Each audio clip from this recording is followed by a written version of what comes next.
क्योंकि आप लोग क्रैश कोर्स के साथ जुड़े हैं ना, तो साइंस बहुत इंपॉर्टेंट रोल निभाता है।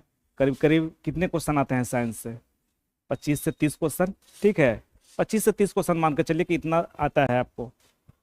25-30 क्वेश्चन में आपको फिजिक्स का भी रोल रहता है, केमिस्ट्री से भी पूछता है और बायो से पूछता था। इससे पहले जो भी एग्जाम होते थे 2-3 साल पहले, उसमें सब ज़्यादा जो योगदान होता था, किससे योगदान होता था? बायोलॉजी से होता था, उसके बाद फिजिक्स, उसके बाद केमिस्ट्री। लेकिन अब वैसा नहीं है। पिछले 2-3 सालों में ये देखा गया है कि तीनों सब्जेक्ट का क्या कर दिया गया है, मतलब इक्वल पार्टिसिपेशन कर दिया गया है। ठीक है, ऐसा मान के चल सकते हैं कि 10-10 या 10-8-8 ऐसा करके हम मान सकते हैं। ओके, तो हम लोग को तीनों सब्जेक्ट पे बराबर तौर पे क्या करना है, देखना है। लेकिन इसमें सबसे जो लंबा टॉपिक है वो है बायोलॉजी का। दोनों सब्जेक्ट को मिलाकर एक सब्जेक्ट होता है बायो, मतलब फिजिक्स केमिस्ट्री के सब्जेक्ट को अगर मिला दिया जाए तो उतना लंबा टॉपिक है किसका? बायो का। लेकिन क्रैश कोर्स में हम पहले उन टॉपिक्स पे चर्चा करेंगे या उन टॉपिक्स के बारे में पढ़ेंगे जिन टॉपिक्स में क्वेश्चन आने की संभावना क्या होती है, ज़्यादा होती है। ठीक है, पहले उस पर फोकस करेंगे। जब हम लोग के पास टाइम बच जाएगा तो उस टाइम को हम लोग फिर वो सब टॉपिक्स को पढ़ेंगे जो टॉपिक हम लोग को विशेष तौर पे छोड़ दिए थे। ठीक है, ये कोर्स हो सकता है जितना हम लोग लक्ष्य लेके चले हैं वो लक्ष्य से 10 दिन पहले भी समाप्त हो सकता है, 10 दिन बाद भी समाप्त हो सकता है। तो इसके लिए विशेष मतलब हम लोग ये ध्यान नहीं देना है कि बस हमको टॉपिक्स कवर करना है या सिलेबस कवर करना है। ऐसा टॉपिक्स पढ़ना है, इस तरह से पढ़ना है कि इससे जो भी क्वेश्चन आए तो उससे हमें छूटना नहीं चाहिए। पहला ये ऐसे पढ़ेंगे। दूसरा, जो टॉपिक पढ़ाया जाएगा उस टॉपिक से आपका क्या लिया जाएगा? टेस्ट लिया जाएगा। वो टेस्ट होगा हैंड रिटन टेस्ट होगा। कहीं से ये ना कि कॉपी पेस्ट किया आ जाइए, कॉपी पेस्ट ही रहेगा कि हाँ भाई चलो 10 क्वेश्चन उससे, 10 क्वेश्चन उससे। हम लोग क्वेश्चन सिलेक्ट करेंगे, हैंड रिटन मिलेगा। ठीक है, वो रहेगा। जब तक आप लोग सेटिस्फाइड नहीं हो जाएंगे, सेटिस्फाइड हो ही जाएंगे, तब तक हम लोग नेक्स्ट टॉपिक को नहीं आगे बढ़ेंगे। ठीक है, वो प्रीवियस क्वेश्चन भी आप लोग घर पे तो बनाते ही होंगे, नहीं तो यहाँ भी बनाया जाएगा। उसे नया मॉडल क्वेश्चन आएगा, जो आने से संभावना है उस तरह का क्वेश्चन पूछा जाएगा, और यहीं पे क्लासरूम में ही क्या किया जाएगा? डिस्कशन किया जाएगा। तो हम लोग पढ़ेंगे कम, बनाएंगे क्या? ज़्यादा, प्रैक्टिस करेंगे ज़्यादा। ओके, ठीक है। तो सबसे पहले हम लोग देखते हैं कि कौन कौन से टॉपिक्स, कौन कौन से इंपॉर्टेंट्स है। जैसे हम लोग साइंस में अगर देखा जाए तो प्रीवियस देखिए, साइंस में देखा जाए तो 3 सब्जेक्ट आते हैं, जिसमें पहला सब बायोलॉजी का है और सबसे ज़्यादा स्टूडेंट इसी से घबराते हैं। ठीक है, बहुत ज़्यादा टेक्निकल भी इसमें पढ़ना है। अब इतना ज़्यादा अंदर घुस रहा है कि अब 10th तक नहीं, अब बायोलॉजी में कम से कम 11th तक पढ़ना पड़ेगा आपको। ठीक है, वो भी एनसीईआरटी। बायोलॉजी हो गया, फिजिक्स हो गया और केमिस्ट्री हो गए। ठीक है, अब लगभग तीनों में मान ले 10-10 मान के चलते हैं, 10-10 क्वेश्चन एवरेज है। किसी में कोई कम कम हो सकता है, किसी में ज़्यादा हो सकता है, लेकिन हम लोग एवरेज ही लेके चलेंगे। बायोलॉजी में हम लोग क्या क्या पढ़ेंगे? सबसे पहले देखिएगा, सबसे पहले हम लोग क्या पढ़ेंगे बायोलॉजी में? सबसे इंपॉर्टेंट जो टॉपिक है, जहां से क्वेश्चन ज़्यादातर पूछे जाते हैं, वो है न्यूट्रिएंट्स। ठीक है, न्यूट्रिएंट्स का मतलब क्या हुआ? पोषक तत्व। ठीक है, अच्छा आपसे कोई पूछा जाए कि मुख्यतः पोषक तत्व कौन कौन से होते हैं, तो क्या बताइएगा? प्रोटीन, यही मुख्य पोषक तत्व है, और मुख्यतः इसी का पाचन भी हमारे शरीर में होता है। बाकी जो भी आप लोग विटामिन और मिनरल्स जो है वो पोषक तत्व में आते हैं, लेकिन वो पचाने में क्या करते हैं? सहायता करते हैं। लेकिन मुख्यतः 3 ही पोषक तत्व होते हैं। ठीक है, तो वो सब कार्बोहाइड्रेट पढ़ेंगे इसमें, फैट पढ़ेंगे इसमें, फिर हमारे प्रोटीन्स के बारे में पढ़ेंगे, मिनरल्स के बारे में पढ़ेंगे, विटामिन के बारे में पढ़ेंगे। ठीक है, फिर भिन्न प्रकार के कितना प्रकार का विटामिन है, सब इसी में हम लोग पढ़ेंगे। ठीक है, उसके बाद हम लोग पढ़ेंगे डाइजेस्टिव सिस्टम। ठीक है, डाइजेस्टिव सिस्टम पढ़ेंगे। तीसरा जो हम इसमें पढ़ेंगे वो हम लोग पढ़ेंगे रेस्पिरेशन पढ़ेंगे।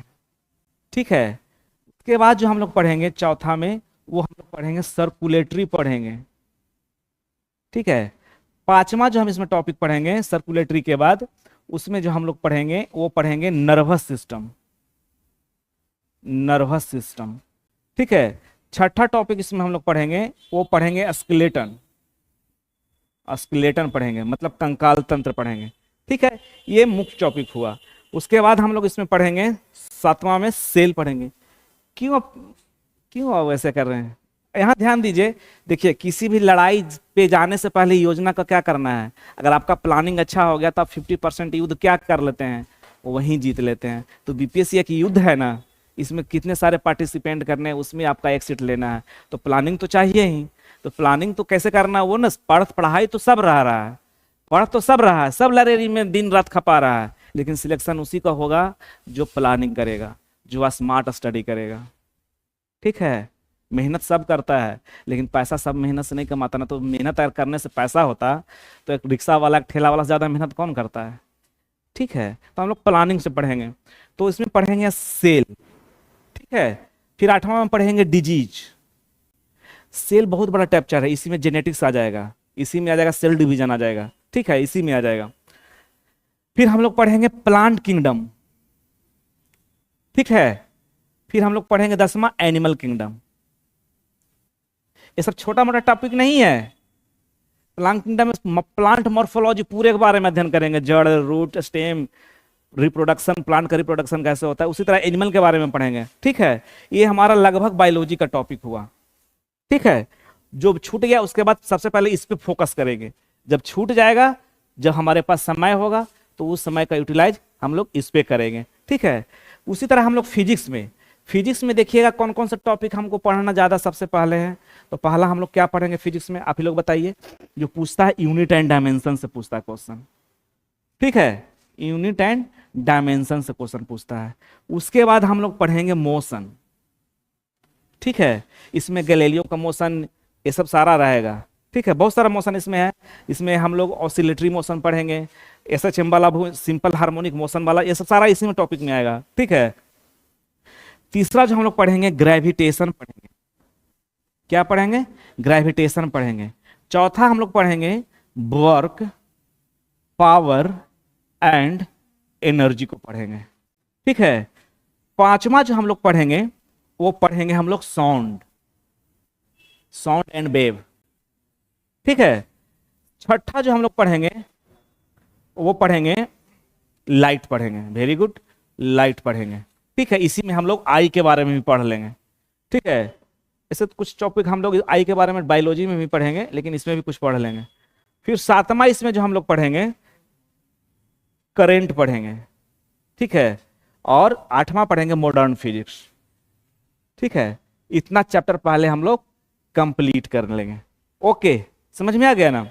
उसी तरह केमिस्ट्री में जो हम सबसे पहले टॉपिक पढ़ेंगे वो टॉपिक पढ़ेंगे क्या, पहले हम लोग टॉपिक पढ़ेंगे केमिस्ट्री में, पहला पढ़ेंगे वो पढ़ेंगे मैटर।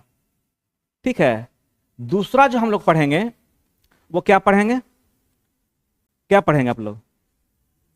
हाँ, एसिड, बेस एंड साल्ट। पिछला बार तो 3 क्वेश्चन इसी से उठा लिया था, लगता है 2 ही चैप्टर से कोटा पूरा कर लिया था। बीपीएससी में यही दिक्कत है, मान लिया कि ये टॉपिक छोड़ दिए, इसी से 3 क्वेश्चन उठा देता है। 2 ही 3 टॉपिक में वो अपना कोटा क्या कर लेता है, पूरा कर लेता है, और उसी अगर कहीं छोड़ दिया, उसी से क्वेश्चन उठा दिया, तो दिक्कत है ना। यही दिक्कत, सबसे ज्यादा दिक्कत हो रही है। तीसरा एसिड, बेस एंड साल्ट से क्वेश्चन रहेगा। तीसरा जो हम लोग पढ़ेंगे वो पढ़ेंगे एटॉमिक मॉडल एंड स्ट्रक्चर से क्वेश्चन पढ़ेंगे। चौथा जो हम लोग पढ़ेंगे वो पढ़ेंगे पीरियोडिक टेबल। ठीक है, पीरियोडिक टेबल। पांचवा जो हम लोग पढ़ेंगे वो पढ़ेंगे मेटल, नॉन मेटल और मेटलॉइड पढ़ेंगे।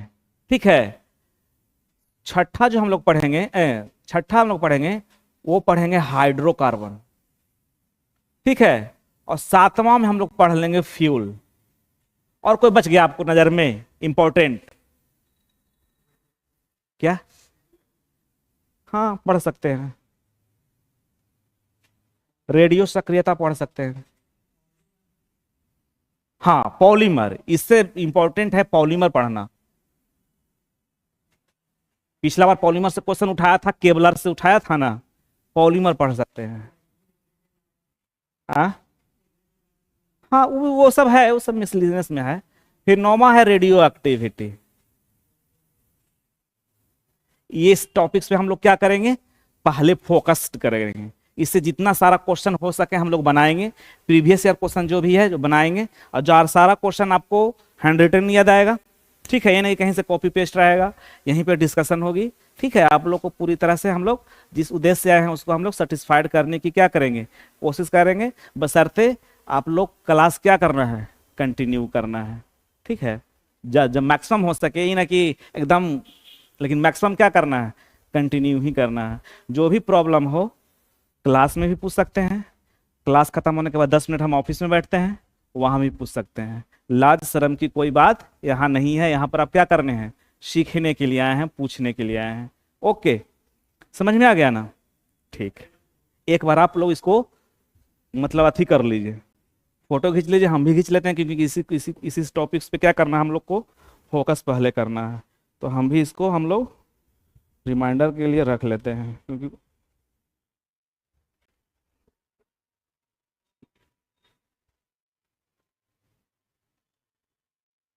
हाँ, आप लोग क्वेश्चन घर पे प्रैक्टिस करने के लिए क्या रखे हुए हैं, हमको पहले ये बताइए, तभी तो आप लोग को जानेंगे कि आपका क्या क्या ब्रह्मास्त्र आप रखे हुए हैं, कि खाली अग्नि शास्त्र है, कि वायु शास्त्र है, कि गरुड़ शास्त्र है, कौन क्या क्या चीज रखे हुए हैं प्राइवेट के लिए। ठीक है, एक PYQ रखे हुए हैं, प्रीवियस ईयर क्वेश्चन तो किसी भी कंपनी का ले सकते हैं, किसी का भी पब्लिकेशन का, लेकिन सबसे अच्छा पब्लिकेशन घटना चक्र का ही है, तो वो आप लोग के पास है। और क्या है आप लोग के पास प्रैक्टिस करने के लिए, और क्या है बताइए। क्योंकि तलवार तो हम आप लोग को बना देंगे, लेकिन तलवार को काम करने के लिए उसमें क्या चाहिए, धार चाहिए ना। स्ट्रक्चर बना दीजिएगा मकान का, खाली हो जाएगा। उसमें क्यों आदमी प्लास्टर करता है, फिर पेंट करता है, क्यों करता है? उसी तरह यहाँ तो तलवार बनाएंगे, लेकिन धार किससे लगेगा, धार आपको MCQ से लगेगा। आप जब क्वेश्चन घर पे बनाएंगे, यहाँ पर बनाएंगे, सोल्व करेंगे, ठीक है, ताकि जैसे ही क्वेश्चन आए एग्जामिनेशन हॉल में, उसका मेंटली आप पहले से क्या रहे, प्रिपेयर रहे।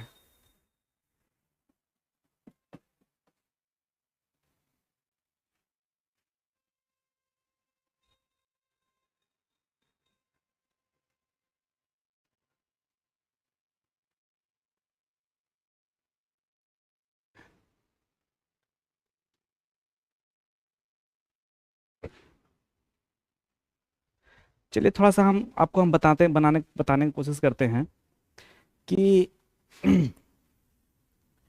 इस पृथ्वी पर या यूनिवर्स में दो ही चीज का अस्तित्व है, पता है? किसका किसका? एक मैटर का, एक एनर्जी का, ठीक है। एक किसका अस्तित्व है, एक मैटर का, और एक किसका है, एनर्जी का, ठीक है। मैटर मतलब क्या होता है, पदार्थ है, और एक क्या है, ऊर्जा है, ठीक है। इसी दो से मिल करके ये पूरा सृष्टि का क्या हुआ है, रचना हुआ है, ठीक है। जैसे पदार्थ अगर हम बोलते हैं, तो जो भी हम लोग आसपास जो नजर आ रहा है वो क्या है, सारा चीज मैटर है, पदार्थ है ना। पदार्थ अगर पर्सन आपसे पूछेगा कि पदार्थ किसको कहते हैं, तो क्या बताइएगा आप?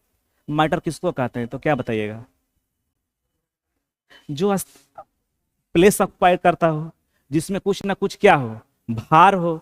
जो भार होगा तो उसमें कुछ ना कुछ क्या होगा, मास होगा, द्रव्यमान होगा, ठीक है। और जिसको हम अपने, जो हम नग्न आंखों से नहीं देख पाते हैं, उनको ज्ञानेंद्रियों के माध्यम से हम क्या कर पाते हैं, अनुभव कर सकते हैं। उसी को हम लोग क्या कहते हैं, मैटर कहते हैं, पदार्थ कहते हैं। पदार्थ भी दो प्रकार का होता है, एक को हम लोग बोलते हैं लिविंग मैटर, और एक को बोलते हैं नॉन लिविंग मैटर, ठीक है। मैटर भी कितने प्रकार का हो सकता है, दो प्रकार का हो सकता है। पहला को हम लोग बोलते हैं लिविंग मैटर, और एक को हम लोग क्या बोलते हैं, नॉन लिविंग, ठीक है। ये लिविंग मतलब होता है सजीव, और नॉन लिविंग का मतलब क्या होता है, निर्जीव, यही ना होता है। तो सजीव किसको कहेंगे, निर्जीव किसको कहेंगे? बहुत बेसिक से क्वेश्चन है। सजीव किसको कहेंगे?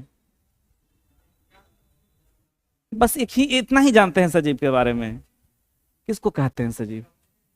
आ जाइए, आ बैठ जाइए पहले आप लोग। हाँ, आगे ही बैठ जाइए आप।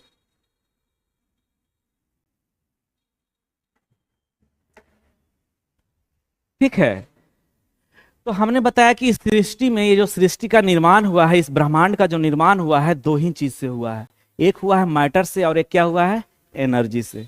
ठीक है, फिर हमने बताया कि जो मैटर जो होता है दो प्रकार के हो सकते हैं। एक को हम लोग बोलते हैं लिविंग और एक को बोलते हैं non living.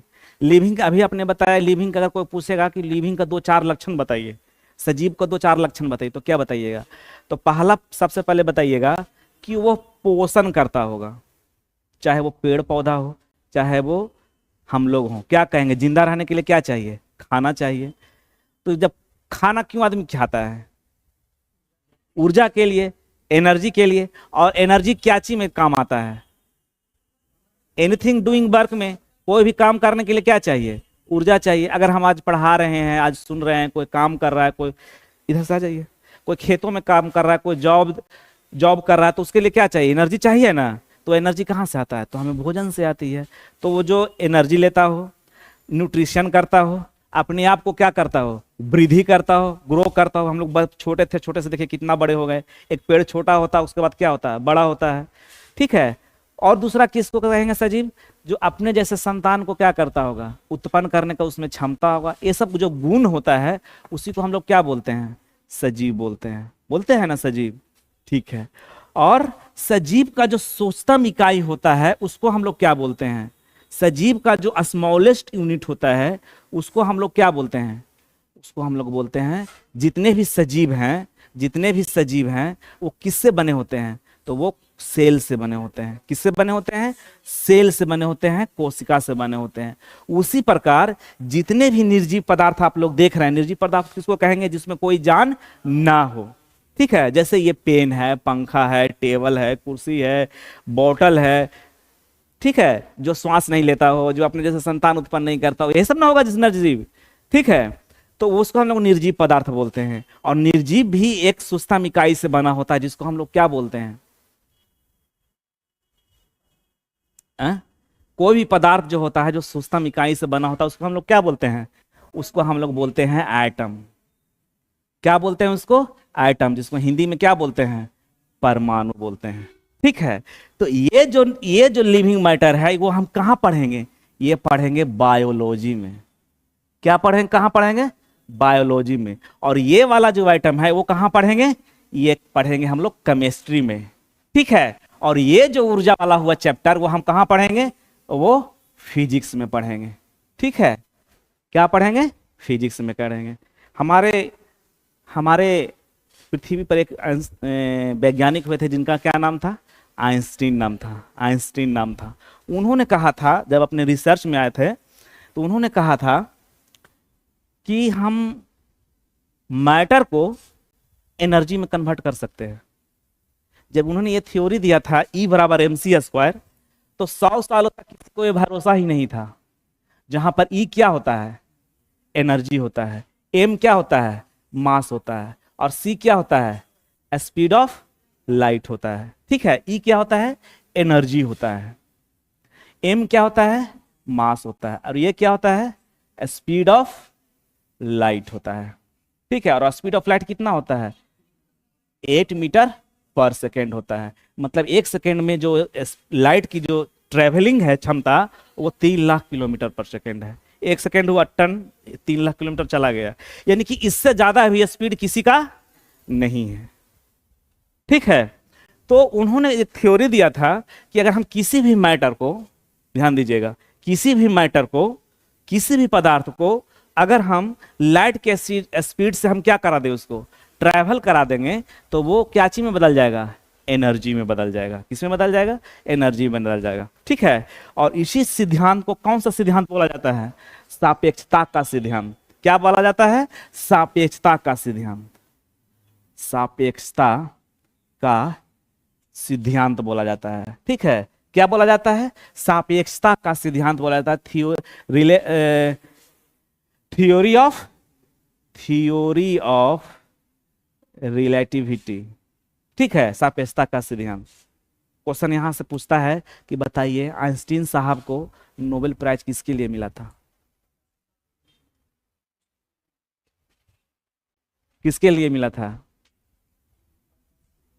Photo electric effect के लिए मिला था 1921-22 में। ठीक है, लेकिन क्वेश्चन यहाँ नहीं है, क्वेश्चन यहाँ तक नहीं रुकता, क्वेश्चन और गहराई में होता है कि फोटो इलेक्ट्रिक इफेक्ट की खोज किसने किया था। तो क्या बताइएगा आप लोग? ये नहीं किए थे। फोटो इलेक्ट्रिक इफेक्ट के विशेष व्याख्या के लिए इनको मिला था 1921 में नोबेल प्राइज, लेकिन फोटो इलेक्ट्रिक की खोज किए थे हर्ट्ज नामक वैज्ञानिक ने। किसने किया था? हर्ट्ज नामक वैज्ञानिक ने। हर्ट्ज नामक वैज्ञानिक ने किया था, और इसको जो खोज किया था क्या बोलते हैं, फोटो इलेक्ट्रिक इफेक्ट, उसके विशेष व्याख्या कर दिए थे। ठीक है, जब हम लोग पर लाइट पढ़ेंगे तो देखेंगे कि लाइट में डुअल नेचर का गुण होता है, एक पार्टिकल का गुण होता है और एक वेव का गुण होता है। लेकिन लाइट दोनों जो नेचर है ना, एक बार में प्रदर्शित नहीं करता है। अगर वो वेव के रूप में होगा तो पार्टिकल के रूप में नहीं होगा, अगर पार्टिकल के रूप में होगा तो वेव के रूप में अपने आप को प्रदर्शित नहीं करेगा। ठीक है, तो हम विशेष रूप से पढ़ेंगे। तो हम लोग देख लिए ना कि संसार में दो ही चीज का अस्तित्व है, एक मैटर है, एक क्या है? एनर्जी है। ठीक है, फिर मैटर हमने बताया कि मैटर दो तरह के हो सकते हैं, एक लिविंग, एक क्या होता है? Non living. लिविंग में क्या होता है? तो लिविंग जो मैटर के बारे में हम लोग पढ़ेंगे वो बायोलॉजी में पढ़ेंगे, और नॉन लिविंग जो पढ़ेंगे वो किस में पढ़ेंगे? केमिस्ट्री में पढ़ेंगे। और एनर्जी जो होता है किसके बारे में पढ़ेंगे? तो फिजिक्स में पढ़ेंगे। फिर टोटल फिजिक्स किस पे डिपेंड है? एनर्जी पे है। एनर्जी के बारे में कहा जाता है कि एनर्जी न तो उत्पन्न किया जा सकता है, न तो इसको विनाश किया जा सकता है, न डिस्ट्रॉय किया जा सकता है। ठीक है, ये रूप बदल सकता है, एक फॉर्म से दूसरे फॉर्म में क्या कर सकते हैं? कन्वर्ट किया जा सकता है। यही होता है एनर्जी। ठीक है, तो बोलाता है कि प्रकाश का एनर्जी, जो प्रकाश का ऊर्जा का जो स्रोत है, लाइट जो है, कुछ समय के बाद आने वाले समय में क्या हो जाएगा? समाप्त हो जाएगा। एनर्जी थोड़ा ना समाप्त होता है, किसी दूसरे रूप में वो एनर्जी आएगा। ठीक है, जैसे एनर्जी कैसे देखिए कन्वर्ट होता है। मान लिया कि कोई एक मास है, पृथ्वी से उसको हम लोग क्या किए हैं? एच हाइट पे क्या किया हुआ है? उसको रखा हुआ है। इस पृथ्वी से एच हाइट पर किसी वस्तु को हम लोग रखते हैं। तो अगर पूछेगा कि अभी इस पॉइंट पे, ए पॉइंट पे, ये है बी पॉइंट, तो ए पॉइंट पे अगर पूछेगा कि काइनेटिक एनर्जी क्या होगा और पोटेंशियल एनर्जी क्या हो गया, ये भी तो एक प्रकार का एनर्जी है ना। तो ए पॉइंट पर पूछेगा कि काइनेटिक एनर्जी कितना होगा, तो क्या बताइएगा आप लोग? शून्य होगा। पोटेंशियल एनर्जी कितना होगा? इस पॉइंट पे पोटेंशियल एनर्जी क्या होगा? मैक्सिमम होगा। मैक्सिमम होगा ना, मैक्सिमम होगा। लेकिन जैसे ही इसको हम लोग छोड़ देते हैं, तो किधर जाएगा? नीचे की ओर जाएगा। नीचे की ओर जाएगा तो इस पॉइंट पे आप लोग क्या समझते हैं? मान लें कि इस पॉइंट पे आ गया, तो इस पॉइंट पे हमारा काइनेटिक एनर्जी क्या होगा? मैक्सिमम हो जाएगा। और पोटेंशियल एनर्जी क्या हो गया? मिनिमम हो जाएगा। अगर इस पॉइंट पर पूछा जाए तो कैसे बताइएगा? हमारा बताने का मतलब होगा कि कैसे एनर्जी रिप्लेस होता है, मतलब ट्रांसफर होता है एक फॉर्म से दूसरे फॉर्म। देखिए क्या हमने बताया कि इस पॉइंट पे काइनेटिक एनर्जी जीरो क्यों हुआ? क्योंकि यहां पर वेलोसिटी क्या हो गया? जीरो हो गया। जीरो हो गया। क्यों जीरो हो गया? क्योंकि हम वस्तु इसके बाद नीचे रुके हुए ना, तो वेलोसिटी जीरो है ना, छोड़ेंगे तब ना ये नीचे की ओर आएगी। ठीक है, तो यहाँ पे वेलोसिटी जीरो होने के कारण काइनेटिक एनर्जी क्या हो गया? जीरो हो गया। और पोटेंशियल एनर्जी, जिसको हम लोग बोलते हैं स्थितिक ऊर्जा, वो मैक्सिमम कैसे हुआ? क्योंकि हाइट के कारण जो एनर्जी उत्पन्न हो जाती है, जो जितना ज्यादा ऊंचा से किसी वस्तु को गिराएंगे, ऐसा समझिए, मान लिया कि ½ kg का पत्थर है, आपके सर के ऊपर इतना से गिराएंगे तो कम चोट लगेगी। जैसे जैसे हाइट बढ़ाते जाएंगे उसके शरीर पे गिरेगा तो चोट क्या होगी? ज्यादा लगेगी, क्योंकि उसमें ऊर्जा आ रहा है ज्यादा। तो जितना ज्यादा ऊंचा जाएगा उसमें एनर्जी क्या होगा? उतना होगा। तो जैसे ही अगर इसको हम छोड़ेंगे तो किधर की ओर आएगा? नीचे की ओर आएगा। यानी कि नीचे की ओर आएगा तो हाइट हमारा क्या होते जाएगा? कम होते जाएगा। जैसे हाइट कम होते जाएगा तब पोटेंशियल एनर्जी हमारा क्या होते जाएगा? कम होते जाएगा। लेकिन वेलोसिटी क्या होते जाएगा? बढ़ते जाएगा। कहने का मतलब हो गया कि जितना से हमारा पोटेंशियल एनर्जी कम होता है उतना से ही हमारा काइनेटिक एनर्जी क्या होता है, बढ़ता है। ठीक है, जितना में हमारा काइनेटिक एनर्जी घट रहा है, मतलब पोटेंशियल एनर्जी घट रहा है, उतना से ही हमारा पोटेंशियल एनर्जी क्या होता है, बढ़ जाता है। तो इसलिए कहा जाता है कि अगर एच हाइट से अगर किसी वस्तु को गिराइएगा तो हर पॉइंट पे कुल एनर्जी, टोटल एनर्जी हमारे क्या होगा, बराबर होगा। टोटल एनर्जी का मतलब हो गया kinetic energy plus potential energy क्या हो जाएगा, हमारा इक्वल होगा, हमेशा बराबर होगा हर पॉइंट पे। मान ले कि ये पॉइंट है, बी पॉइंट है, सी पॉइंट है, डी पॉइंट है, ई पॉइंट है, ए पॉइंट है, तो बी पॉइंट पे टोटल एनर्जी पूछेगा तो क्या हो जाएगा, बराबर। कैसे हुआ, क्योंकि जितना से पोटेंशियल एनर्जी घट रहा है उतना से ही हमारा काइनेटिक एनर्जी क्या हो रही है, बढ़ रही है, या जितना से काइनेटिक एनर्जी घट रही है उतना से पोटेंशियल एनर्जी हमारा क्या हो रहा है। तो हाथ दोनों जोड़िएगा तो आपस में क्या हो जाएगा, हमेशा बराबर है ना हो जाएगा। यानी कि एनर्जी नष्ट नहीं हो रही है, वो दूसरे फॉर्म में क्या हो रही है, निकल के आ रही है। ठीक है, चलिए इसको हम लोग मिटाते हैं आप लोग।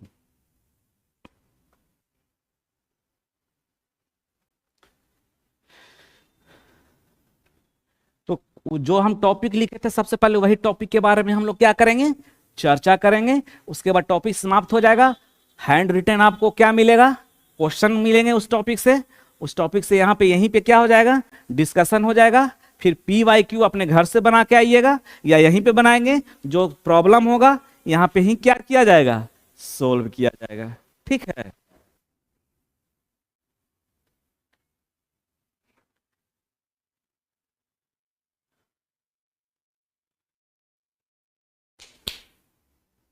चलिए कुछ टॉपिक आज ऐसे ही पढ़ाते हैं, कल से हम लोग रेगुलर वाई में पढ़ेंगे। ठीक है, तो बहुत सारे नए स्टूडेंट हैं, तो स्टूडेंट क्या उसको बोलते हैं ना, किताब में बहुत अच्छे ढंग से दिया हुआ है और ना टीचर उसको अच्छे ढंग से पढ़ाना चाहते हैं। वो टॉपिक केमिस्ट्री में पीरियोडिक टेबल, और उससे स्टूडेंट क्या करते हैं, भागते बहुत ज़्यादा है। ठीक है, तो कुछ उसके बारे में चर्चा कर देते हैं। ठीक है, क्योंकि उससे क्वेश्चन हमेशा बहुत सारे आते रहते हैं।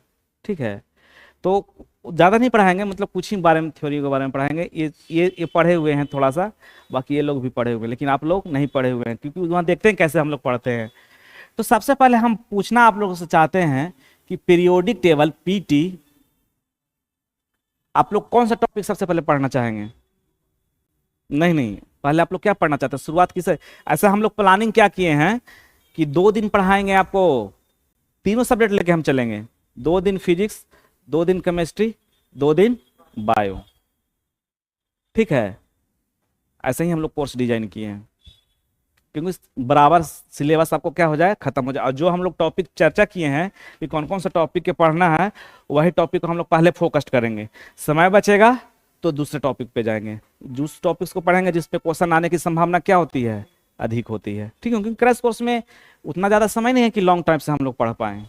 ठीक है, तो पीरियोडिक टेबल में क्यों बनाया गया, क्यों पढ़ते हैं पीरियोडिक टेबल को। हाँ, सबसे पहले कि अरेंजमेंट किया गया। तो अरेंजमेंट क्यों किया गया, तत्वों का अरेंजमेंट क्यों किया गया, ताकि अध्ययन की दृष्टि से क्या हो, सुविधा हो।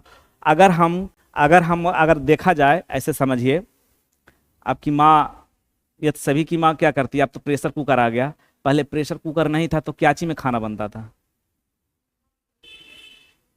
चूल्हे पे। समझिए चूल्हे पे, चाहे चूल्हे पे जिसको हम लोग बोलते हैं, क्या उसको बोलते हैं, डक्ची बोल सकते हैं या मिट्टी का घड़ा बोल सकते हैं, उसी में ना खाना बनता था। हम लोग को याद है बचपन में, हम मेरे यहाँ मिट्टी का ही खाना बनता था, मिट्टी पे ही बहुत दिन तक बना था। लेकिन अब मजबूरी हो गया कि मिट्टी का खाना नहीं बनता है, लेकिन हम लोग को गाँव में अभी भी मिट्टी पे खाना बनता है, खाली सब्जी को छोड़ करके। दाल भी मिट्टी के बर्तन में बनता है। हाँ, अब वही फिर से आ रहा है, गैस पे मिट्टी वाला बर्तन चढ़ा दीजिए, मिट्टी के आधार पर शुद्ध होता है। तो हम कहना ये चाह रहे थे कि मिट्टी के बर्तन में या तो एल्युमिनियम के बर्तन, कोई भी बर्तन में अगर भात बनता, प्रेशर कुकर उसमें जमाना नहीं ना था, तो भात जो चावल बनता था वो हर चावल को देखते थे कि पका हुआ है क्या, क्या करते थे, एक बार मिला लेते थे, एट रैंडम कुछ निकाल लेते थे, एक चावल को देख लेते थे। अगर एक चावल अच्छा से पक गया तो समझ जाते थे क्या हो गया, सारा चावल पक गया। ठीक है। तो हर चावल को देखने की जरूरत नहीं थी, तो इसीलिए पीरियोडिक टेबल बनाया गया कि अगर एक तत्व को हम उठा लेंगे तो उसी से रिलेटेड इस ग्रुप में अगर कोई भी तत्व है तो उसका जो फिजिकल प्रॉपर्टी होगा और केमिकल प्रॉपर्टी होगा क्या मिलेगा, हमें समान मिलेगा। मतलब एक चीज के बारे में पढ़ लेंगे तो उससे समझ में आ जाएगा कि इससे ही सारा संबंधित क्या है, इसमें सारा एक ही गुण के हैं। ठीक है। तो हम लोग जो सबसे पहले जो आवर्त सारणी बनाने का जो प्रयास किया गया था वो कौन थे, कौन वैज्ञानिक थे? डोबे राइनर ने थे। ठीक है। सबसे पहले जो पीरियोडिक टेबल बनाने का प्रयास किया गया था वो क्या किसके द्वारा किया गया था? डोबे राइनर के द्वारा किया गया था।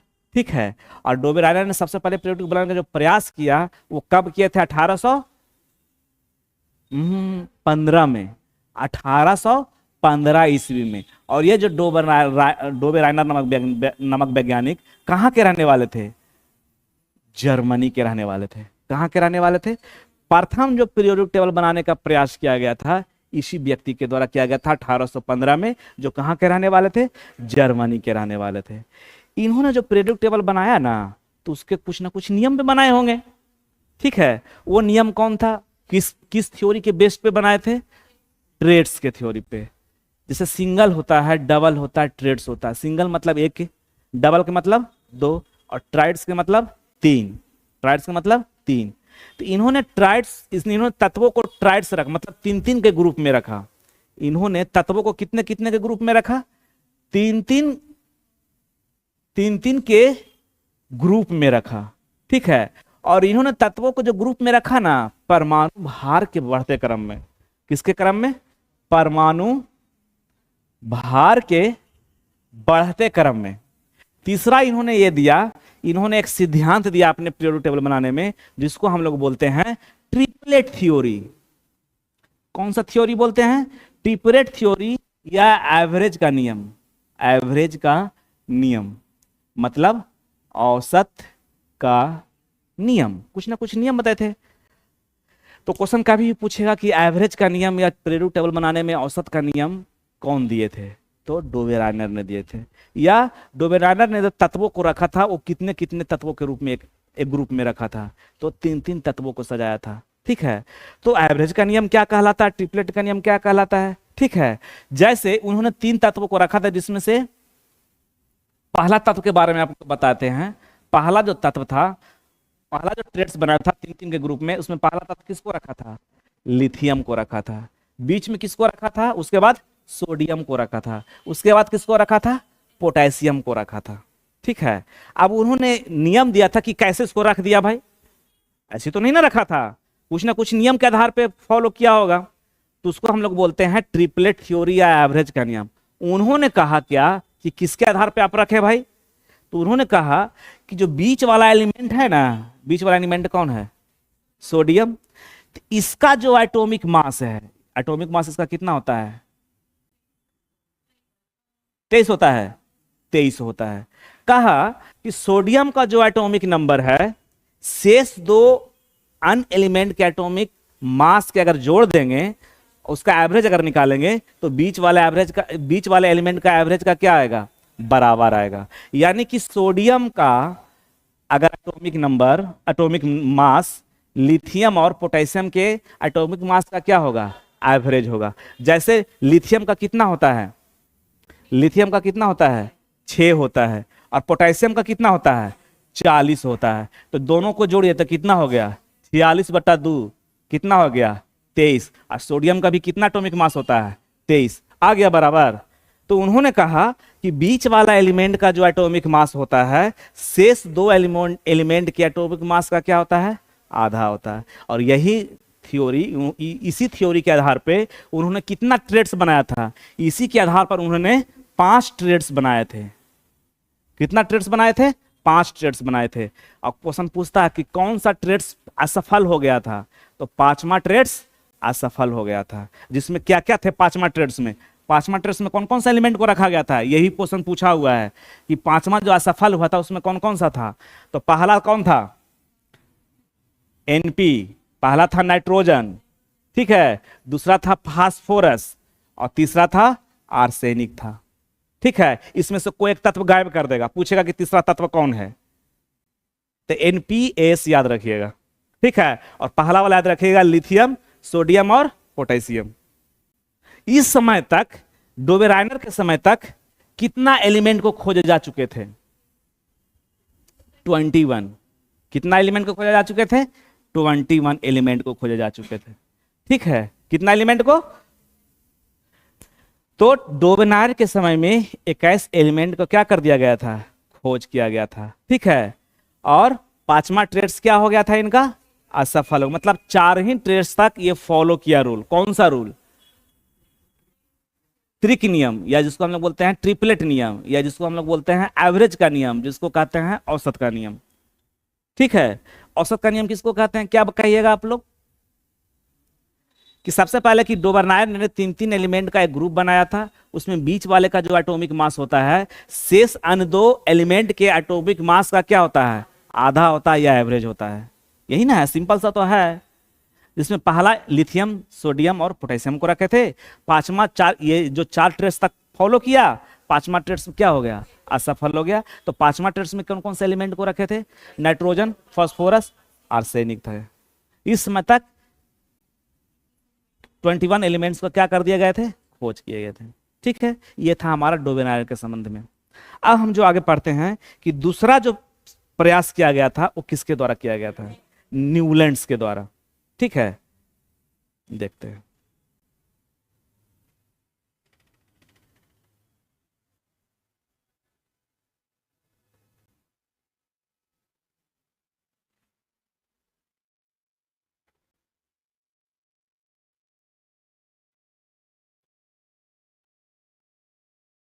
समझ में आ रहा है आप लोग को? समझ में आ रहा है? ऐसा सिर्फ मतलब कॉन्फिडेंस से बोलिए। इंटरव्यू देने जाइएगा, वैसे पूछेगा तो कहेगा कि इसका कॉन्फिडेंस दम लो है। इंटरव्यू में कुछ आए चाहे नहीं, आपके चेहरे पे क्या होना चाहिए? कॉन्फिडेंस होना चाहिए, क्योंकि आपको वो बुद्धिमत्ता नहीं चेंज कर रहा है, क्योंकि आपको बुद्धिमान समझ लिया कि पीटी कर पास करके आए हैं, मेंस पास करके आए हैं। ठीक है, आपको इतना डराएगा कि डरना नहीं है। सिविल सर्वेंट डरेगा तो कैसे काम करेगा? हमेशा आपको ब्लॉक पे घेरावे होगा, तो उसको हैंडल करना चाहिए ना। डूब के रहेंगे तो अब चढ़ जाएगा आप लोगों पे। कैसे ब्लॉक संभालिएगा, चाहे कैसे अनुमंडल करिए, संभालिएगा। तो हमेशा कॉन्फिडेंस में रहिए, झूठ भी बोलना तो एकदम कॉन्फिडेंस से। ठीक है, कॉन्फिडेंस कैसे आता है? अंदर से कुछ जानेगा तभी तो कॉन्फिडेंस आएगा ना। तो कॉन्फिडेंस बोलेगा तो हमें भी लगा कि नहीं समझ में आ रहा है। नहीं समझ में आया तो सीधे बोले कि हाँ नहीं समझ में आया सर, फिर बता दीजिए।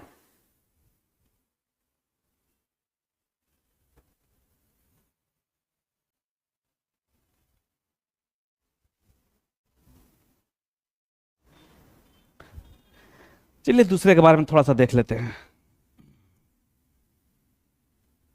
न्यूलैंड, दूसरा जो प्रयास किया गया था पीरियोडिक टेबल बनाने के लिए, वो कौन था? न्यूलैंड्स।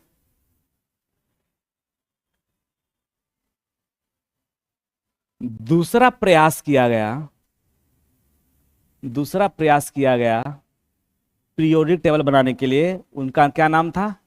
न्यूलैंड्स थे। ठीक है, न्यूलैंड्स थे। और न्यूलैंड्स कहाँ के रहने वाले वैज्ञानिक थे? बताइए। ब्रिटेन के। कुछ भी क्वेश्चन पूछ सकता है। और कब लाया था ये पीरियोडिक टेबल? 1861 ईस्वी में। 61 ही है ना? 1861 ईस्वी में, हाँ 1861 ईस्वी में, नहीं सॉरी 65 में, 1865 में। ठीक है, ब्रिटेन के थे, 1865 में लाए थे। ठीक है, जैसे डोवेरनायर ने अपना जो पीरियोडिक टेबल बनाया वो ट्रिपलेट थ्योरी के आधार पे, एवरेज के नियम के आधार पे, तो इन्होंने भी अपना पीरियोडिक टेबल बनाया होगा तो कोई ना कोई नियम के आधार पे बनाया था। तो इनका क्या सा नियम था? अष्टक नियम था। क्या नियम था? अष्टक नियम। मतलब इन्होंने अपने पीरियोडिक टेबल में एलिमेंट्स को अष्टक नियम के आधार पे क्या किया था? सजाया था। अष्टक नियम, इन्होंने पीरियोडिक टेबल बनाया था अष्टक नियम पर, जिसको हम लोग बोलते हैं ऑक्टेव लॉ। क्या बोलते हैं? Octave law. ठीक है, ये अष्टक नियम क्या है कौन बताएंगे? हाँ हाँ, संगीत का जो सुर होता है ना, सा रे गा मा पा, लिखिए क्या होता है? सा रे गा मा पा धा नी सा। नहीं नी तो सा तो फिर स्टार्ट हो गया। ठीक है, तो तो देखिए 1 2 3 4 5 6 7, यही ना है। तो उन्होंने इसी आधार पे सजाया। ठीक है, उन्होंने क्या कहा, उन्होंने क्या कहा, हाँ, सबसे पहले इन्होंने भी जो सजाया था एटॉमिक मास के बढ़ते क्रम पे सजाया था। ठीक है, इन्होंने भी जो सजाया तत्वों को अष्टक रूप पे सजाया, लेकिन एटॉमिक मास के बढ़ते क्रम पे, एटॉमिक मास के बढ़ते क्रम पे। ठीक है, उन्होंने कहा, उन्होंने ये कहा कि आठवां जो तत्व होता है, आठवां जो तत्व होता है उसके पहले जो सातवां तत्व, सातवां जो तत्व आएगा वो फिजिकल और केमिकल प्रॉपर्टी में क्या रहेगा, समान तत्व है, मतलब समान रहेगा। नहीं समझे मेरी बात को? जैसे जैसे सारे गामा पाधा निशा हुआ ना, फिर किसी से स्टार्ट होगा, सा से, रे से, गा से, मा से, पा से, धा से, नी से। यानी कि देखिएगा ये पहला तत्व हुआ कि नहीं हुआ, आठवां तत्व देखिए, पहला दूसरा सात हो गया, आठवां हो गया। यानी कि पहला तत्व और आठवां तत्व जो होता है वो प्रॉपर्टी में क्या होगा, समान गुण रखेगा। उसी तरह दूसरा जो तत्व है अपने नौवें तत्व का क्या होगा, समान गुण में रखेगा। ठीक है, तो इसी को हम लोग बोलते हैं अष्टक लॉ, आठवां रूल। इन्होंने कहा क्या कि हर आठवां तत्व जो होता है अपने पहले अपने ऊपर वाले के प्रॉपर्टी में क्या होता है, समान होता है। फिजिकल और केमिकल प्रॉपर्टी में क्या होता है, समान होता है। फिर इसमें क्वेश्चन पूछता है कि इन्होंने जो प्रयास किया था न्यूलैंड्स ने अपने पीरियोडिक टेबल में, इसमें प्रथम स्थान किस तत्व को रखा था, तो प्रथम तत्व रखा था हाइड्रोजन को, और लास्ट में किसको रखा था, थोरियम को। ठीक है, प्रथम स्थान पे किसको रखा था, हाइड्रोजन को, और लास्ट स्थान पे किसको रखा था, थोरियम को। और दूसरा यही क्वेश्चन पूछा था शायद 68 बीपीएससी में कि न्यूलैंड्स के समय में कितने एलिमेंट के खोज हो चुके थे, तो 56 एलिमेंट की खोज इस समय तक हो चुकी थी। ठीक है, कितने एलिमेंट किस समय हो चुकी थी। ठीक है, फिर क्वेश्चन पूछता है कि क्यों असफल हो गया भाई, ये भी तो असफल ही हो गया ना। तो हम अगर ये सफल होता तो हम लोग मोस्टली क्यों पढ़ते, नहीं ना पढ़ते। तो ये जो तत्वों को सजाए थे तो 20 तत्व तक ही क्या हुआ, ये जो ऑक्टेट रूल था फॉलो किया। 20वां एलिमेंट के बाद क्या हो जाता है, फेल हो गया। यानी कि क्वेश्चन ये भी पूछता है कि न्यूलैंड्स का जो ऑक्टेट रूल है वो कौन से एलिमेंट तक लागू होता है, तो कैल्शियम तक। कैल्शियम के बाद जो भी एलिमेंट को इन्होंने सजाया था उस रूल को क्या करने लगा, वो फॉलो नहीं करने लगा। यानी कि ऑक्टेट रूल कैल्शियम तक ही क्या हुआ, फॉलो किया। उसके बाद ये क्या हो गया, असफल हो गया। ठीक है, और पूछता है ये भी क्वेश्चन कि न्यूलैंड्स का जो ऑक्टेट रूल था उसका सबसे बड़ा ड्रॉबैक क्या था, सबसे असफल होने का सबसे मुख्य कारण क्या था, मेन कॉज क्या था। हाँ, न्यू एलिमेंट के लिए इन्होंने क्या किया था, न्यू एलिमेंट के लिए जगह नहीं छोड़ा था। ठीक है, न्यू एलिमेंट के लिए क्या था, जगह नहीं छोड़ा था। ठीक है, यही सबसे बड़ा इसका क्या था, ड्रॉबैक था। तो इतना सारा क्वेश्चन उठता है आपको न्यूलैंड्स के ऑक्टेट रूल से। ठीक है, इसके बाद ये सब कमियों को देखते हुए, न्यूलैंड्स के कमियों को देखते हुए, डोबेराइड के पीरियोडिक टेबल के कमियों को दूर करते हुए हद तक इसको जिसको बोलते हैं ना, एक होता है 100%, एक होता है 99.99%। तो वही थे मेंडलीव साहब, 99% तक ये क्या थे, लगभग सफल थे। ठीक है, तो पीरियोडिक टेबल जो बनाए थे लगभग सभी सारा सही था, कुछ एक चीज के कारण ये क्या हो जाते हैं, असफल हो जाते हैं। तो इसी के कारण इन्हें फादर ऑफ क्या कहा जाता है, पीरियोडिक टेबल कहा जाता है। आवर्त सारणी का पिता किसे कहा जाता है, पीरियोडिक टेबल का पिता किसे कहा जाता है, मेंडलीव को कहा जाता है। ठीक है, मेंडलीव के समय में कितने एलिमेंट खोजे जा चुके थे, तो 63, पहला 21, दूसरा 56, तीसरा 63। ठीक है, इन्होंने भी परमाणु को कैसे सजाया, तो परमाणु के बढ़ते क्रम पे, परमाणु भार के बढ़ते क्रम पे। और इन्होंने कौन सा नियम दिया था? आवर्त नियम, आवर्त सिद्धांत। इन्होंने अपने एलिमेंट को आवर्त सिद्धांत में इन्होंने कहा कि किसी भी परमाणु, किसी भी तत्व के भौतिक एवं रासायनिक गुण उस तत्व के किसके फलन होते हैं? परमाणु भार के क्या होते हैं? आवर्त फलन होते हैं। आवर्त फलन का मतलब हो गया, आवर्त फलन का मतलब हो गया कि अगर पीरियोडिक टेबल में ऊपर से किधर जाएंगे? नीचे की ओर जाएंगे, या लेफ्ट टू क्या जाएंगे? राइट जाएंगे, हमेशा आपको जो एलिमेंट मिलेगा किसके क्रम में मिलेगा? बढ़ते हुए क्रम में मिलेगा, परमाणु भार के बढ़ते क्रम में मिलेगा। ठीक है, यही था आवर्त फलन या आवर्त सिद्धांत। ठीक है, तो इसके बारे में देखिए क्यों फेल हुआ, ये सब बारे में देखेंगे और इसमें और सारा चीज देखेंगे। तो इसको मिटा देते हैं।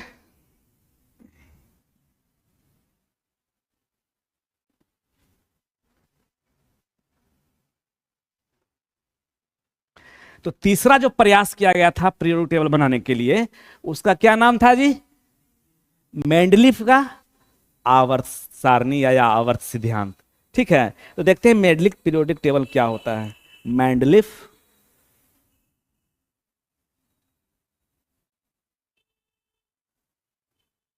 Periodic table. ठीक है, मेंडलीफ पीरियोडिक टेबल। और ये पीरियोडिक टेबल कब आया था, कौन सी ईस्वी में आया था? 1800, 4 साल बाद आया था, 69 में आया था, 1869। और वहीं न्यूलैंड्स आया था 1865। ये कहाँ के थे? मेंडलीफ लगा हुआ है, तो ये थे रसिया के थे। ठीक है, किसको थे? रसिया के थे। और मेंडलीफ को बोला जाता है father of periodic table, father of periodic table. किसको बोला जाता है? मेंडलीफ को बोला जाता है। ठीक है, किसको बोला जाता है? मेंडलीफ को। वही पूछ देगा कि father of modern periodic table पूछ देगा तो मोस्ले को होगा। ठीक है, तो सबसे पहले ये जानते हैं कि जो मॉडर्न पीरियोडिक टेबल था, सबसे पहले जर्मन जनरल, क्या नाम बताया हमने? जर्मन जनरल, मतलब जर्मनी का एक पत्रिका था, उसमें क्या किया? अपने प्रकाशित हुआ था। तो क्वेश्चन भी पूछ सकता है कि मेंडलीफ का जो पीरियोडिक टेबल है सबसे पहले कहाँ प्रकाशित हुआ था, किस पत्रिका में प्रकाशित हुआ था? तो जर्मन जनरल में प्रकाशित हुआ था, और वो प्रकाशित हुआ था 1872 में। बना लिए थे तो 1869 में, लेकिन प्रकाशित कब हुआ? 1872 में। 4 साल उनको वेट करना पड़ा कि और सारा तो थीसिस रहता है ना प्रकाशित करने में, तो इनको नंबर आया 4 साल के बाद। ठीक है, ठीक है जो भी हो उतना साल के बाद आ गया। ठीक है, तो देखिए इसमें क्या हुआ, जो इन्होंने जो अपने सबसे पहले पीरियोडिक टेबल जो बनाया, किस बेस पे बनाया? तो एटॉमिक मास के बढ़ते क्रम पर। और इन्होंने किस सिद्धांत पे एटॉमिक नंबर को, मतलब एटम को रखा था, एलिमेंट को रखा था? आवर्त सिद्धांत पे, आवर्त पीरियोडिक लॉ पे। इन्होंने अपने पीटी को पीरियोडिक लॉ, आवर्त सिद्धांत के आधार पर सजाया था। ठीक है, तो तीनों सिद्धांत पूछ सकता है कि बताए टिपरेट एवरेज का नियम या टिपरेट त्रिक सिद्धांत किसने दिया? डोबे राइनर ने दिया। अष्टक नियम किसने दिया? तो न्यूलैंड्स ने दिया। फिर आवर्त पीरियोडिक लॉ या आवर्त सिद्धांत किसने दिया? तो मेंडलीफ ने दिया। अभी से पहले मेंडलीफ, उसके बाद न्यूलैंड्स, उसके पहले डोबे राइनर, ये तीनों ने जो एलिमेंट को सजाया था ना, किसके आधार पर सजाया था? एटॉमिक मास के बढ़ते क्रम पे सजाया था। एटॉमिक ऐसे ऐसे करीब एटॉमिक मास पे सजाया था, और बार बार एटॉमिक मास पे सजाने के कारण ही क्या हो जा रहा था? असफल होते जा रहा था। ठीक है, क्या हो जा रहा था? असफल हो जाते जा रहा था। और इस समय तक कितने एलिमेंट के खोजे जा चुके थे? 63 एलिमेंट को खोजे जा चुके थे, 63 एलिमेंट खोजे जा चुके थे। ठीक है, इन्होंने जो अपना पीरियोडिक टेबल बनाया, इसमें प्रथम स्थान किसको दिया? इन्होंने प्रथम स्थान भी किसको दिया था? हाइड्रोजन को दिया था। और लास्ट एलिमेंट किसको रखा था? तो ये रखा था यूरेनियम को। किसको रखा था? यूरेनियम को। वहीं न्यूलैंड्स ने जो था लास्ट किसको रखा था? थोरियम को रखा था। किसको रखा था? थोरियम को रखा था। इन्होंने 2-4 चीज और लाया। क्या चीज? 2-4 चीज और नया नया चीज लाया कि इन्होंने पूरे पीरियोडिक टेबल को ना हॉरिजेंटल लाइन और वर्टिकल लाइन में बंटवारा कर दिया। पूरे पीटी को horizontal line and vertical line में डिवाइड किया। ठीक है, डिवाइड कर दिया। तो जो हॉरिजॉन्टल लाइन कैसा होता है, क्षैतिज पड़ा हुआ ऐसे रहता है। ठीक है, और वर्टिकल लाइन लाठी के जैसा रहता, खड़ा रहता है। तो हॉरिजॉन्टल लाइन को उन्होंने क्या कहा, हॉरिजॉन्टल लाइन को उन्होंने कहा पीरियड। कितना क्या बोला उन्होंने, पीरियड। और जो खड़ा लाइन था, वर्टिकल लाइन था, उसको उन्होंने क्या बोला, उन्होंने उसको क्या बोला, ग्रुप्स बोला। हमने क्या बताया कि मेंडेलीव के बारे में कि इन्होंने पीरियोडिक टेबल को एटॉमिक मास के बढ़ते क्रम पे सजाया। इन्होंने पीरियोडिक ला दिया, आवर्त सिद्धांत दिया। आवर्त सिद्धांत किसको कहते हैं, तो इस सिद्धांत के अनुसार किसी भी तत्व के भौतिक एवं रासायनिक गुण जो होते हैं परमाणु भार के क्या होते हैं, आवर्त फलन होते हैं। और आवर्त फलन किसको कहते हैं, पीरियोडिक फंक्शन किसको कहते हैं, कि अगर हम जब भी हम अगर किसी इसके पीरियोडिक टेबल में ऊपर से नीचे जाएंगे या तो लेफ्ट टू राइट जाएंगे तो हमेशा आपको क्या मिलेगा, हमेशा एटॉमिक मास क्या मिलेगा, बढ़ते हुए क्रम में मिलेगा। यही होता है आवर्त सिद्धांत। ठीक है, तो इन्होंने पूरे पीरियोडिक टेबल को कियाची में बांटा था, हॉरिजेंटल लाइन और वर्टिकल लाइन। हॉरिजेंटल लाइन को हम लोग बोले पीरियड और वर्टिकल लाइन को क्या बोले, ग्रुप्स। तो कितने पीरियड थे या कितने ग्रुप्स थे, 7 पीरियड थे और 8 ग्रुप्स थे। 7 पीरियड थे और क्या थे, 8 ग्रुप्स थे। ठीक है, और इन्होंने क्या किया था कि जो न्यूलैंड्स गलती किए थे, क्या कि न्यू एलिमेंट के लिए जगह नहीं छोड़े थे। इन्होंने न्यू एलिमेंट्स के लिए क्या किए थे, जगह छोड़े थे। ठीक है, इन्होंने न्यू एलिमेंट के लिए स्पेस क्या किए थे, छोड़े थे। ठीक है, और कितना स्पेस छोड़े थे, 4 स्पेस। कितना स्पेस छोड़े थे, 4 स्पेस। और इसी से क्वेश्चन उठाया हुआ 62 या 63 में, याद नहीं है, लेटेस्ट में ही है। देखिए क्या,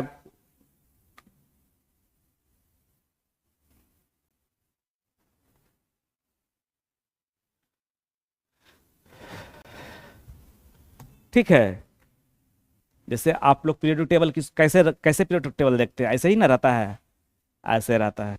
ठीक है, इसके बाद देखते हैं कि ऐसे ऐसे खड़ी लाइन रहता है ना।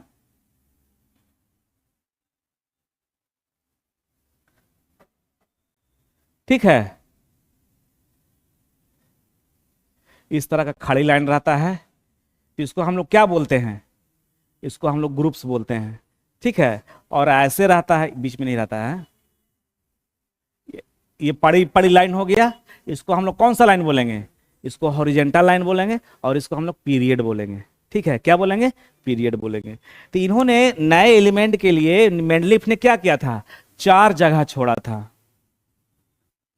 नए एलिमेंट के लिए क्या किया था, 4 जगह छोड़ा था। पहला जो जगह था उसका क्या नाम था, इक्का बोरोन। बोरोन क्यों बोला जाता है, इक्का बोरोन क्यों बोला जाता है, क्योंकि बोरोन, हाँ मतलब बोरोन वाला ग्रुप में एक जगह छोड़ा गया था, कहने का मतलब ये हो गया। ठीक है, दूसरा था इक्का, हाँ इक्का सिलिकॉन। तीसरा था इक्का एल्यूमिनियम। चौथा था क्या, इक्का मैग्नीशियम। ये 4 जगह छोड़ गए थे। ठीक है, क्वेश्चन ये नहीं पूछता, क्वेश्चन पूछता है कि जो जगह छोड़ा गया था वो किससे रिप्लेस किया गया था बाद में।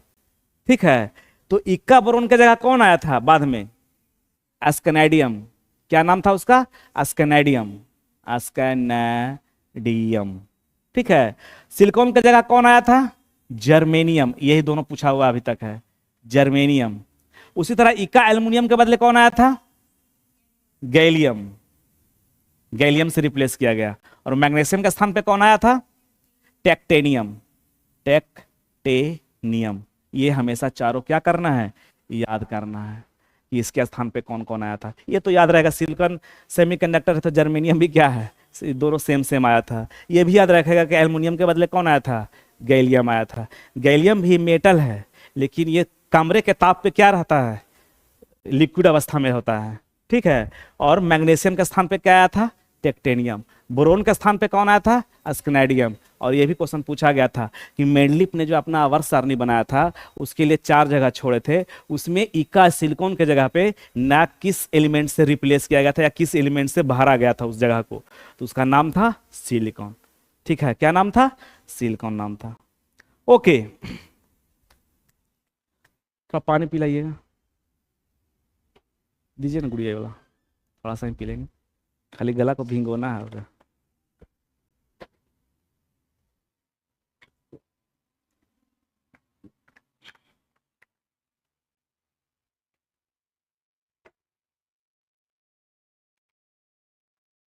चलिए, इसमें सबसे बड़ा ड्रॉबैक क्या जानता है, पता है आपको, सबसे बड़ा ड्रॉबैक, ड्रॉबैक तो 3-4 है, वो हम लोग रेगुलर क्लास में पढ़ेंगे। सबसे बड़ा इसका जो ड्रॉबैक था, आइसोटॉप्स, हाँ, समस्थानिक के लिए कोई जगह नहीं छोड़ा गया था, ठीक है। क्या किया गया था, समस्थानिक के लिए कोई ध्यान नहीं रखा गया था इसमें, ठीक है। तो क्वेश्चन आ गया अब आइसोटॉप्स समस्थानिक, तो समस्थानिक किसको कहते हैं,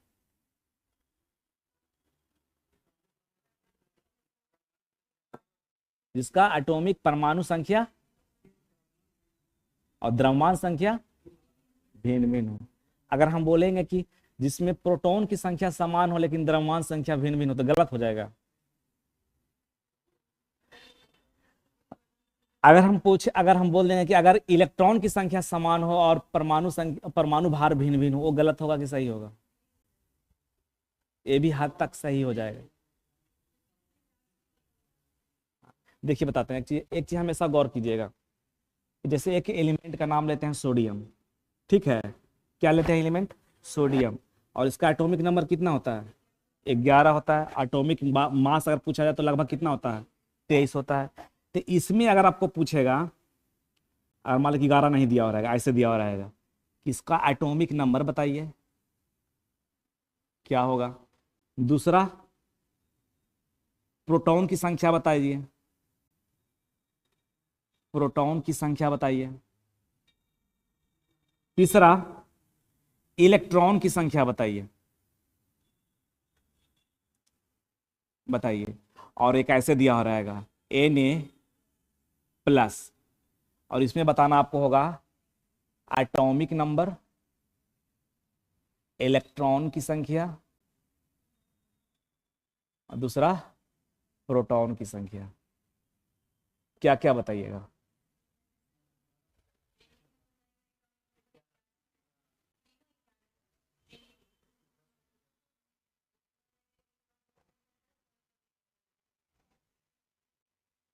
बताइए। इसमें क्या होगा, इसमें एटॉमिक नंबर तो सोडियम का क्या रहेगा, 11 ही रहेगा, ठीक है। प्रोटॉन की संख्या कितना होगा, 11 होगा, और इलेक्ट्रॉन की संख्या कितना होगा, 11 होगा। लेकिन इसमें एटॉमिक नंबर कितना होगा, 11 होगा। इलेक्ट्रॉन की संख्या कितना होगा, 10 होगा। इसमें प्रोटॉन की संख्या कितना होगा, 11। कैसे, कैसे समझे, हाँ, देखिए बताते हैं। इसीलिए हमेशा प्रोटॉन की संख्या को ही हम लोग एटॉमिक नंबर बोलते हैं, इलेक्ट्रॉन की संख्या को नहीं बोलते हैं। इलेक्ट्रॉन की संख्या को हम लोग परमाणु संख्या नहीं बोल सकते हैं, प्रोटॉन की संख्या को हम लोग इलेक्ट्रॉन संख्या बोल सकते हैं, क्योंकि इलेक्ट्रॉन घट बढ़ सकता है लेकिन प्रोटॉन की संख्या घटती बढ़ती नहीं है। सबसे पहले हम लोग देखेंगे कि जो एलिमेंट हमें दिया गया है वो नॉर्मल है, न्यूट्रल है, या उस पर कुछ आयन है, ठीक है। अगर देखेंगे न्यूट्रल है तो एटॉमिक नंबर, प्रोटॉन की संख्या और इलेक्ट्रॉन की संख्या क्या हो जाएगा, सेम हो जाएगा। जैसे ही इस पर कोई चार्ज आ गया, ऋणायन हो चाहे धनायन हो, धनायन का मतलब क्या होगा, प्लस चार्ज का मतलब क्या समझे आप लोग, मतलब इलेक्ट्रॉन क्या हुआ, जैसे यहाँ पर एटॉमिक नंबर तो इलेक्ट्रॉन की संख्या क्या हो गया, 10, यानी कि प्लस उसी पे चढ़ता है जो इलेक्ट्रॉन को क्या करता है, डोनेट करता है। अगर ये एक्सेप्ट किया होगा, यहाँ पर अगर माइनस हम लिख देते तो वहां पर इलेक्ट्रॉन की संख्या कितना हो जाता, 12 हो जाता, क्योंकि एक क्या हो जाएगा, बढ़ जाता। चूंकि यहाँ पर प्लस है तो क्या हो जाएगा। लेकिन प्रोटॉन की संख्या किसी भी कीमत पे, चाहे वो आयन हो, धनायन हो, न्यूट्रल हो, नहीं हो, प्रोटॉन की संख्या हमेशा क्या होता है, सेम हो रहता है। प्रोटॉन की संख्या घटती बढ़ती नहीं है, ठीक है। हाँ, घटती बढ़ती नहीं है।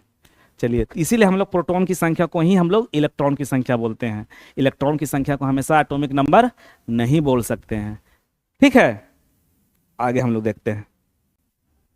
तो आइसोटोप्स किसको कहते हैं? क्या बताया था अभी तक आइसोटोप्स के बारे में कि मेंडलीव का सबसे बड़ा गलती ये था कि आइसोटोप्स के बारे में कोई ध्यान नहीं रखा गया था। ठीक है, और आइसोटोप्स उसको कहते हैं जिसमें प्रोटॉन की संख्या क्या हो, समान हो, और द्रव्यमान संख्या क्या हो, भिन्न भिन्न हो। ठीक है, जैसे हाइड्रोजन, हाइड्रोजन के कितने आइसोटोप्स होते हैं? 3 आइसोटोप्स होते हैं। कौन कौन होता है? 1H1, 1H2, 1H3। ठीक है, देखिए किसी भी एलिमेंट के जो ऊपर होता है सर पे, उसको हम लोग क्या बोलते हैं? उसको हम लोग एटॉमिक मास बोलते हैं। कोई आप वजन जो ले जाते हैं, कहाँ ले जाते हैं? सर पे। तो सर पे हमेशा क्या होगा? भार होगा। सर पर क्या होगा? भार होगा, यानी कि परमाणु भार होगा ऊपर। ठीक है, ये होगा परमाणु भार। ये क्या हो जाएगा? परमाणु भार। और नीचे क्या हो गया? परमाणु क्रमांक या परमाणु संख्या। ये तीनों हमेशा क्या हो गया? परमाणु संख्या। तो देखिए परमाणु संख्या क्या हो गया? सेम हो गया। प्रोटॉन की संख्या क्या हो गया? सेम हो गया। लेकिन परमाणु भार क्या हो गया? अलग अलग हो गया। तो ये आपस में क्या कहलाएंगे? समस्थानिक कहलाएंगे। क्या कहलाएंगे? समस्थानिक कहलाएंगे। ठीक है, और देखना है आइसोटोप्स के बारे में, तो और बताइए कौन कौन सा ऐसा है? पोलोनियम का तो सबसे ज्यादा होता है समस्थानिक की संख्या। ठीक है, कार्बन की भी होता है C12, C13, C14। ठीक है, तो ये सब आपस में समस्थानिक होते हैं। हाइड्रोजन के बारे में ये समझ लीजिए कि एकमात्र हाइड्रोजन का समस्थानिक है जिसका नाम क्या है? अलग अलग है। हाइड्रोजन का एकमात्र, हाइड्रोजन जितने भी समस्थानिक हैं उसमें हाइड्रोजन के जो समस्थानिक होते हैं उसके नाम क्या हैं? अलग अलग हैं। जैसे 1H1 को हम लोग क्या बोलते हैं? प्रोटियम बोलते हैं। उसी तरह 1H2 को क्या बोलते हैं? ड्यूटेरियम बोलते हैं। उसी तरह 1H3 को क्या बोलते हैं? ट्राइटियम बोलते हैं। ठीक है, क्या बोलते हैं? ट्राइटियम बोलते हैं। ठीक है, ये भी क्वेश्चन पूछ सकता है कि तीनों में से कौन एक ऐसा है समस्थानिक जो रेडियो एक्टिव है? तो ट्राइटियम है।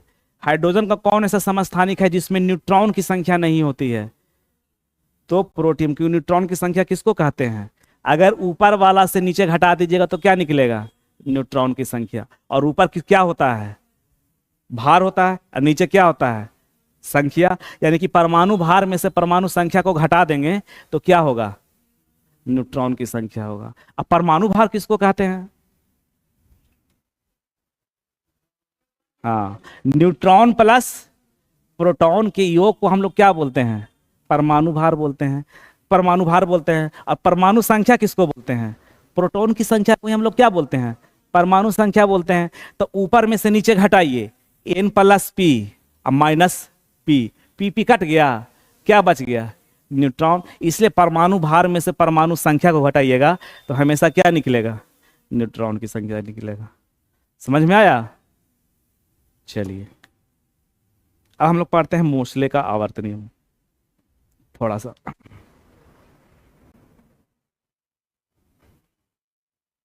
सर को देखते हैं कि कल क्या बनता है, मतलब रूटीन क्या बनता है, उसके अनुसार कल सर चलेगा 2 दिन कर करके।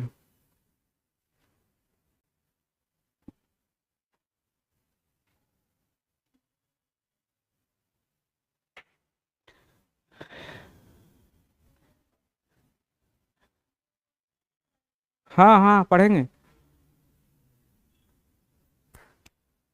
इसी में तो पढ़ेंगे। चलिए, क्या कर रहे थे? हाँ, मोसले का पीरियोडिक टेबल, मोसले का पीटी। इन्होंने अभी तक जो भी पीरियोडिक टेबल सज रहा था ना, उसे एक अलग लाए। उन्होंने एक अलग नियम के आधार पे तत्वों को सजाया जिसको हम लोग बोलते हैं एटॉमिक नंबर। इन्होंने तत्वों को किसके आधार पे सजाया? एटॉमिक नंबर के बढ़ते हुए। बस इन्होंने बस यही एक चीज किया था, इन्होंने तत्वों को किसके आधार पे सजा दिया था? एटॉमिक नंबर के आधार पे सजा दिया था। ठीक है, और इसीलिए कहा जाता है कि एटॉमिक नंबर की खोजकर्ता कौन थे? मोसले थे। कौन थे? मोसले थे। उसी समय खोज कर दिए थे। ठीक है, तो इन्होंने मोसले मोसले कहाँ के वैज्ञानिक थे जी, पता है आप लोग को? जर्मनी का थे ना, ये भी शायद ब्रिटेन के ही थे, ब्रिटेन के ही होंगे। ठीक है, तो इन्होंने मोसले को क्या बता रहे थे, हाँ, मोसले ने पीरियोडिक टेबल को नए आधार पे सजाया, जिसको कौन सा बोलते हैं, एटॉमिक नंबर, मतलब परमाणु संख्या के आधार पे, परमाणु संख्या के आधार पे सजाया। मतलब जिसका परमाणु संख्या 1 उसका पहला स्थान, जिसका परमाणु संख्या 2, मतलब जैसे गिनती हम लोग गिनते हैं ना, 1 2 3 4 5 6 7, इसके आधार पर सजा दिया था। ठीक है, और मोसले को ही हम लोग क्या बोलते हैं, मोसले को ही हम लोग बोलते हैं परमाणु संख्या की खोज करता, एटॉमिक नंबर, परमाणु संख्या का खोज करता। ठीक है, और एटॉमिक नंबर को किस पे, मतलब उसका डिनोट किससे करते हैं, एटॉमिक नंबर को किससे डिनोट करते हैं, जेड से, जेड से, किससे करते हैं, जेड से करते हैं। ठीक है, जेड से करते हैं। आप लोग यहाँ हमें ध्यान दीजिएगा, मोसले ने मेंडलीव की विसंगतियों को दूर करते हुए एटॉमिक मास के आधार पे किस पे सजाया, एटॉमिक नंबर पे सजाया। इन्होंने भी पीरियोडिक टेबल को ग्रुप्स एंड पीरियड में बांटा। ठीक है, ग्रुप्स किसको कहते थे, तो जो वर्टिकल लाइन था उसको हम लोग क्या बोले थे, ग्रुप्स बोले थे, और जो परी लाइन था उसको हम लोग क्या बोले थे, पीरियड बोले थे। तो मोसले ने कितने पीरियड में, 7 पीरियड में, लेकिन ग्रुप्स कितना था, 18 ग्रुप्स, जहां मेंडलीफ ने 8 ग्रुप्स और पीरियड कितना था, 7 था। ठीक है, जैसे ऐसे था,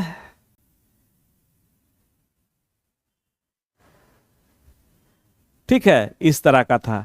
तो इन्होंने पूरे पीरियोडिक टेबल को 18 ग्रुप्स और कितना पीरियड में, 7 पीरियड में बांटा था, पहला। दूसरा क्या कहते हैं कि इन्होंने पूरे पीरियोडिक टेबल को 4 ब्लॉक में बांटा था। कितने ब्लॉक में, 4 ब्लॉक में बांटा था, 4 ब्लॉक में बांटा था, जिसका नाम है SPDF ब्लॉक। ठीक है, इसके नीचे 2 ब्लॉक था, 2 सब। ठीक है, देखिएगा, ये वाला जो हिस्सा था इसको कौन सा ब्लॉक बोला था, एस ब्लॉक बोला था। ठीक है, ये वाला जो हिस्सा है इसको कौन सा ब्लॉक बोले थे, पी नहीं, पी ब्लॉक, पी ब्लॉक। और इसको कौन सा ब्लॉक था, डी ब्लॉक। और ये कौन ब्लॉक था, एफ ब्लॉक। ठीक है, पूरे पीरियड को कितने ब्लॉक में बांटा था, 4 ब्लॉक में बांटा था। ठीक है, 4 ब्लॉक में बांटा था।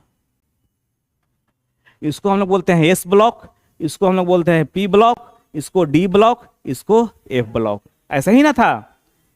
एस ब्लॉक में जो एलिमेंट रखे थे वो कितना एलिमेंट रखे थे, 13 एलिमेंट रखे थे। ठीक है, पी ब्लॉक में कितना एलिमेंट था, 37 एलिमेंट था। डी ब्लॉक में कितना था, 40 एलिमेंट था। और एफ ब्लॉक में कितना था, 28। इस वाला में 14 और इस वाला में 14, टोटल जोड़ेंगे तो कितना हो जाएगा, 28। टोटल जोड़िए कितना एलिमेंट हो गया, 13, 37, 40, ये कितना हो गया, 48। 7 3 10 18 के 8 बाकी 1, 4 3 7 2 9 1 10 1 11। मतलब पूरे एलिमेंट, कितने एलिमेंट को, 118 एलिमेंट को पीरियड और ब्लॉक में, ग्रुप्स, पीरियड, ग्रुप्स और ब्लॉक में क्या कर दिया, डिवाइड दिया। ठीक है, तो मोसले के समय में कितना ग्रुप्स था, 18, पीरियड कितना था, 7, ब्लॉक कितना था, 4 ब्लॉक, SPDF। एस ब्लॉक में कितना एलिमेंट, 13, पी ब्लॉक में कितना, 37, डी ब्लॉक में 40, एफ ब्लॉक में 28। ठीक है, अब ग्रुप्स देखते हैं। ग्रुप्स अगर देखिएगा तो एस ब्लॉक में कितना ग्रुप्स है, 2 ग्रुप है, ग्रुप 1 और ग्रुप 2, ये ग्रुप हो गया। ठीक है, उसी तरह पी ब्लॉक में कितना ग्रुप, 13, 14, 15, 16, 17, 18 ग्रुप, 1 2 3 4 5 6, मतलब 6 ग्रुप। इसमें था 2 ग्रुप, हो गया ना। बाकी बचा कितना से लेके 3 से लेके 12 तक, 3 4 5 6 7 8 9 10 11 12। ये किस में था? ये डी ब्लॉक में हो गया। समझ में आ गया ना? समझ में आ रहा कि नहीं सभी को? ठीक है। अब क्वेश्चन पूछेगा कि सबसे कौन ऐसा ब्लॉक है जो सबसे बड़ा ब्लॉक है? डी ब्लॉक है। किसमें कितना एलिमेंट है? 40 एलिमेंट है। ठीक है, कितना एलिमेंट है? 40 एलिमेंट है। फिर पूछेगा कि कौन ऐसा ब्लॉक है या कौन ऐसा ब्लॉक है जिसमें मेटल भी है, नॉन मेटल भी है और मेटोलाइट भी है? कौन सा ब्लॉक है? तो ये है पी ब्लॉक। पी ब्लॉक में मेटल भी पाया जाता है, मेटेलॉइड भी पाया जाता है और नॉन मेटल भी पाया जाता है। एकमात्र ऐसा ब्लॉक है। ठीक है। डी ब्लॉक में सारे के सारे क्या पाए जाते हैं? मेटल पाए जाते हैं। सारे के सारे क्या है? मेटल पाए जाते हैं। इस एस ब्लॉक में 13 एलिमेंट है। तो एक जो है नॉन मेटल है और बाकी सारा का सारा क्या है? मेटल है। तो कौन ऐसा है? हाइड्रोजन। हाइड्रोजन क्या है? मेटल। अच्छा एक बताइए, एक ही कॉन्सेप्ट है कि मेटल और नॉन मेटल किसको कहते हैं? हाँ, एक ही चीज याद रखिएगा ना, उतना चीज मत याद रखिएगा कि जो इलेक्ट्रॉन को डोनेट करता है उसको हम लोग मेटल बोलते हैं और जो एक्सेप्ट करता है उसको हम लोग क्या बोलते हैं? Non metal. क्या बताया हमने? जो इलेक्ट्रॉन को डोनेट कर दे उसी को हम लोग बोलते हैं मेटल, और जो इलेक्ट्रॉन को एक्सेप्ट करे, ग्रहण करे, उसको हम लोग क्या बोलते हैं? Non metal. और जो डोनेट करता है उस पे कैसा चार्ज आता है? उस पे धनायन चार्ज आता है, केटायन जिसको हम लोग बोलते हैं। मतलब प्लस चार्ज हो जाएगा और नॉन मेटल पे कैसा चार्ज हो जाएगा? ऋणात्मक चार्ज हो जाएगा। समझ में इतना आ गया ना? चलिए आज इतना ही रहने देते हैं। कल से हम लोग क्या करेंगे? रेगुलर जो रूटीन बना है उसी पे हम लोग क्या करेंगे? फॉलो करेंगे। और रूटीन देखते हैं क्या बनेगा। आप लोग को तो सेंड कर ही दिया जाएगा। ठीक है, चलिए।